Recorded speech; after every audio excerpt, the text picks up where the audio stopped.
কে কিভাবে ধ্বংস করা যায়, জনাব রাসূলুল্লাহ সাল্লাল্লাহু আলাইহি ওয়াসাল্লামকে কিভাবে শেষ করা যায়, এই পরিকল্পনা এবং এই সাজিশ আর ওদের সমস্ত চেষ্টা মুজাহাদা করার পর যখন জনাব রাসূলুল্লাহ সাল্লাল্লাহু আলাইহি ওয়াসাল্লামের দিন প্রসার করা ছাড়েন নাই, ইসলাম বন্ধ হয়ে যায় নাই, রাসূলুল্লাহ সাল্লাল্লাহু আলাইহি ওয়াসাল্লাম শেষ হয়ে যায় নাই, যখন অনেক চেষ্টা মুজাহাদা যখন বিফল হয়ে যায়, তখন একটা মন্তব্য করলো, একটা চেষ্টা করলেন যে কিভাবে মুহাম্মদকে শেষ করা যায় এবং মুহাম্মদ সাল্লাল্লাহু আলাইহি ওয়াসাল্লামের যে ধর্ম ইসলাম ধর্ম, এই ধর্মকে কিভাবে শেষ করা যায়।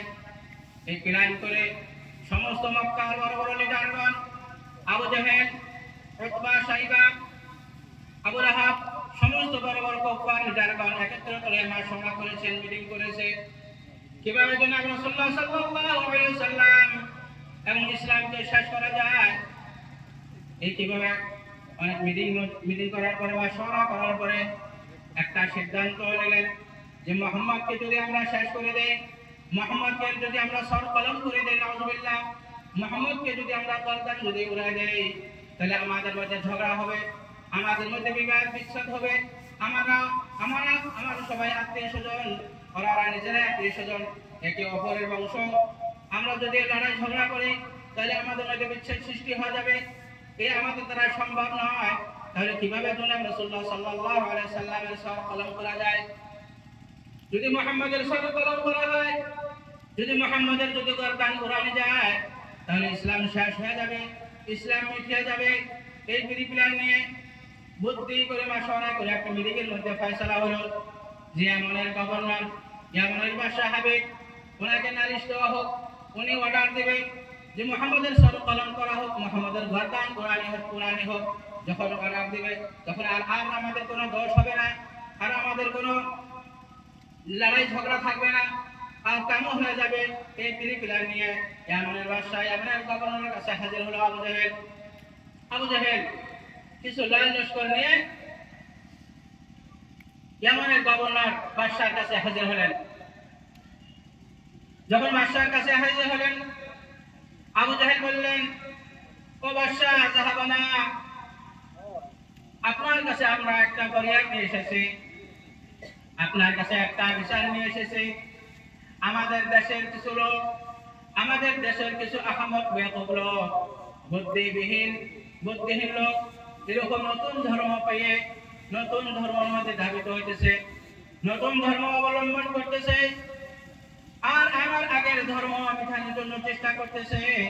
আমার আগের ধর্ম কিভাবে শেষ করা যায় তার মেহনত চালাতেছে।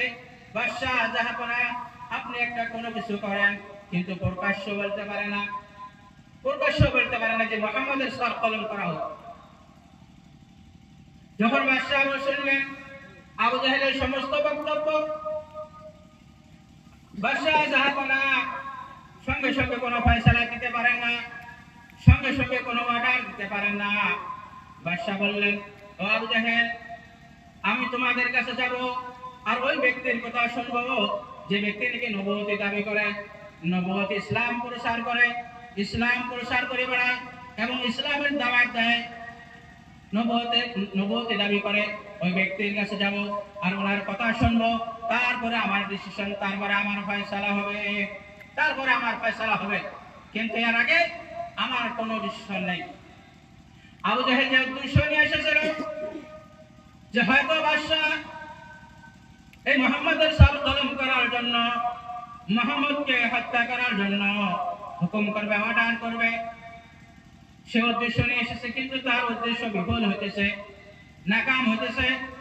যখন আবু জেহেল বারবার বাদশাকে বুঝাতেছেন, বাদশা জাহাপানা, আমাদের ওখানে যাওয়ার কোনো আপনার প্রয়োজন নেই, আপনি ওখানে যাইতে হবে না, আপনি এখান থেকে আপনার কিছু ফয়সালা করে দেন।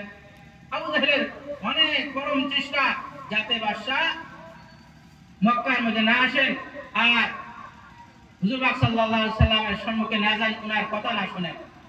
কেননা আবু জেহেল বলতো হুজুর পাক সাল্লাল্লাহু আলাইহি সাল্লামকে সাহির অর্থাৎ জাদুঘর, উনি বহুত বড় জাদুঘর, জাদু দ্বারা মানুষকে আকৃষ্ট করে নিয়ে ইসলামের মধ্যে প্রবেশ করায়। আবু জেহেল এই প্রসার করে বেরোতে পারে যে মুহাম্মদ একজন পাগল, মুহাম্মদ একজন মজনুন, পাগল আর জাদুকর। হারাতে মুহাম্মদ জাদুকর নয়। মুহাম্মদের কথা যে শুনবে, ইসলামের কথা যে শুনবে, নবুয়তের কথা যে শুনবে, যে শুনে সে সঙ্গে সঙ্গে মুসলমান হয়ে যায়।